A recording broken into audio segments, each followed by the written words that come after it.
സത്യം പറഞ്ഞാൽ വലിയ മേൽവിലാസമൊന്നുമില്ലാത്ത ഇന്ത്യ മുന്നണി ധൈര്യപ്പെട്ടത്. ഇന്ത്യ മുന്നണിക്ക് 2-3 ബില്ലുകളെ പരാജയപ്പെടുത്താൻ പറ്റും. പക്ഷേ ഭാരതത്തിന്റെ വികസനത്തെയും ഭാരതത്തിന്റെ നാരി ശക്തിയെയും തടയാൻ ഇന്ത്യ മുന്നണിക്ക് സാധിക്കില്ല.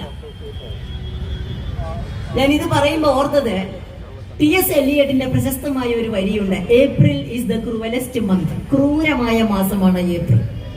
നമ്മളെ സംബന്ധിച്ചത് ശരിയാണ് അല്ലെ?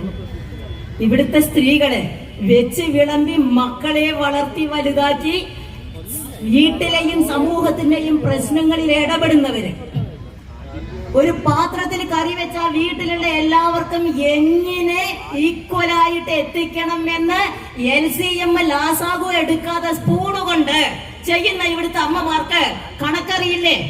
മാനേജ്മെന്റ് അറിയില്ലേ? എന്നാൽ ഇക്കണോമിക്സ്, ധനതത്വശാസ്ത്രം ഇവിടെ എല്ലാവർക്കും അറിയില്ലേ? നമ്മുടെ കൂടെ ഇരിക്കുന്ന ഒരുപാട് പേര് പഞ്ചായത്ത് പ്രസിഡന്റുമാരാണ്, തദ്ദേശ സ്വയംഭരണ സ്ഥാപനങ്ങളിലെ പ്രസിഡന്റുമാരായി, പഞ്ചായത്ത് മെമ്പർമാരായി, കൗൺസിലർമാരായി ഇവിടെയൊക്കെ ഭരിക്കുന്നവർക്ക് എന്താ അറിയില്ലേ?